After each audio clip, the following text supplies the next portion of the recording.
Janata TV digital ಕಾಂಟೆಂಟ್ಗೆ ಸ್ವಾಗತ. ನಾನು ಲಾವಣ್ಯ.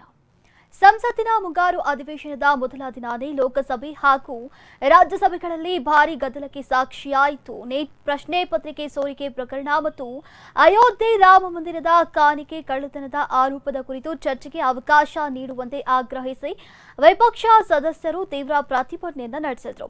ರಾಜ್ಯಸಭೆಯಲ್ಲಿ ವಿರೋಧ ಪಕ್ಷದ ನಾಯಕ ಮಲ್ಲಿಕಾರ್ಜುನ್ ಖರ್ಗೆ ನೀಟ್ ಹಗರಣದ ವಿರುದ್ಧ ಪ್ರತಿಭಟನೆಯನ್ನ ನಡೆಸ್ತಾ ಇದ್ದಂತಹ ವಿದ್ಯಾರ್ಥಿಗಳ ಮೇಲೆ ನಡೆದಂತಹ ಲಾಠಿ ಚಾರ್ಜ್ ಅನ್ನ ಖಂಡಿಸಿ ಸರ್ಕಾರದ ವಿರುದ್ಧ ವಾಗ್ದಾಳಿಯನ್ನು ನಡೆಸಿದರು. ವಿಪಕ್ಷಗಳ ನಂತರ ಗದ್ದಲದ ಹಿನ್ನೆಲೆಯಲ್ಲಿ ಉಭಯ ಸದನಗಳ ಕಲಾಪಗಳನ್ನು ಮುಂದೂಡಲಾಯಿತು. ಈ ಕುರಿತು ಇಲ್ಲಿದೆ ಒಂದು ವರದಿ. ಸಂಸತ್ತಿನ ಮುಂಗಾರು ಅಧಿವೇಶನದ ಮೊದಲ ದಿನಾನೇ ಲೋಕಸಭೆ ಮತ್ತು ರಾಜ್ಯಸಭೆಗಳಲ್ಲಿ ತೀವ್ರ ಗದ್ದಲ ಉಂಟಾಗಿ ಉಭಯ ಸದನಗಳ ಕಲಾಪಗಳು ಅಸ್ತವ್ಯಸ್ತಗೊಂಡವು. ನೀಟ್ ಪ್ರಶ್ನೆ ಪತ್ರಿಕೆ ಸೋರಿಕೆ ಪ್ರಕರಣ ಹಾಗೂ ಅಯೋಧ್ಯೆ ರಾಮ ಮಂದಿರದ ಕಾಣಿಕೆ ಕಳ್ಳತನದ ಆರೋಪದ ಕುರಿತು ಚರ್ಚೆಗೆ ಅವಕಾಶ ನೀಡುವಂತೆ ಆಗ್ರಹಿಸಿ ವಿಪಕ್ಷ ಸದಸ್ಯರು ಸದನದೊಳಗೆ ತೀವ್ರ ಪ್ರತಿಭಟನೆಯನ್ನ ನಡೆಸಿದರು. ಕಲಾಪ ಆರಂಭವಾಗ್ತಾ ಇದ್ದಂತೆಯೇ ಘೋಷಣೆಗಳನ್ನ ಕೂಗಿ ಸರ್ಕಾರದ ವಿರುದ್ಧ ಆಕ್ರೋಶವನ್ನ ವ್ಯಕ್ತಪಡಿಸಿದಂತಹ ಪರಿಣಾಮ ಉಭಯ ಸದನಗಳಲ್ಲೂ ಕೂಡ ಗೊಂದಲದ ವಾತಾವರಣ ನಿರ್ಮಾಣವಾಯಿತು.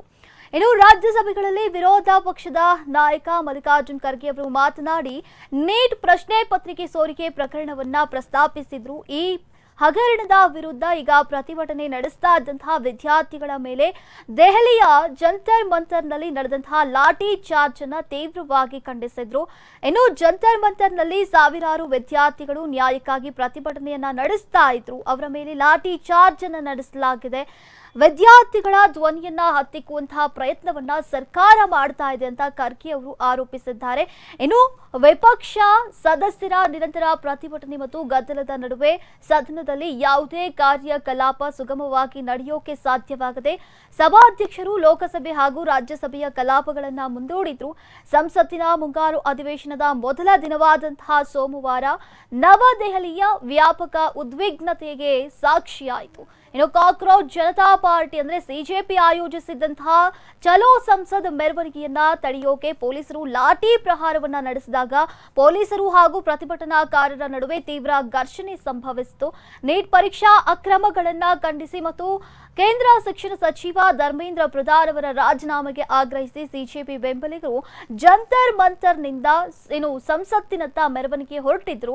ಆದರೆ ಭದ್ರತೆಯ ದೃಷ್ಟಿಯಿಂದ ದೆಹಲಿ ಪೊಲೀಸರು ಈ ಮೆರವಣಿಗೆಗೆ ಯಾವುದೇ ಪೂರ್ಣಾನುಮತಿ ಅವರು ನೀಡಲಿಲ್ಲ. ಈಗ ಪ್ರತಿಭಟನಾ ಪ್ರದೇಶ ಹೊರತುಪಡಿಸಿ 5ಕ್ಕಿಂತ ಹೆಚ್ಚು ಜನರು ಒಗ್ಗೂಡೋದನ್ನ ಮತ್ತು ಮೆರವಣಿಗೆ ನಡೆಸೋದನ್ನ ಸಂಪೂರ್ಣವಾಗಿ ನಿಷೇಧಿಸಲಾಗಿತ್ತು. ಆ ಆದೇಶವನ್ನ ಉಲ್ಲಂಘಿಸಿ ಸಂಸತ್ಗೆ ಮುತ್ತಿಗೆಯನ್ನ ಹಾಕೋಕೆ ಯತ್ನಿಸಿದಾಗ ಪರಿಸ್ಥಿತಿ ಕೈ ಮೀರಿ ಹೋಗುತ್ತೆ. ಗೊಂದಲದ ವಾತಾವರಣ ಕೂಡ ನಿರ್ಮಾಣವಾಯಿತು. ಕಾನೂನು ಸುವ್ಯವಸ್ಥೆ ಮತ್ತು ಸಾರ್ವಜನಿಕ ಶಾಂತಿಯನ್ನ ಕಾಪಾಡೋಕೆ ನಾಗರಿಕರು ಅನಧಿಕೃತ ಪ್ರತಿಭಟನೆಗಳಲ್ಲಿ ಭಾಗವಹಿಸಬಾರದು ಹಾಗೂ ಪೊಲೀಸರೊಂದಿಗೆ ಸಹಕರಿಸಬೇಕು ಅಂತ ದೆಹಲಿ ಪೊಲೀಸರು ಮನವಿಯನ್ನ ಮಾಡಿದ್ದಾರೆ.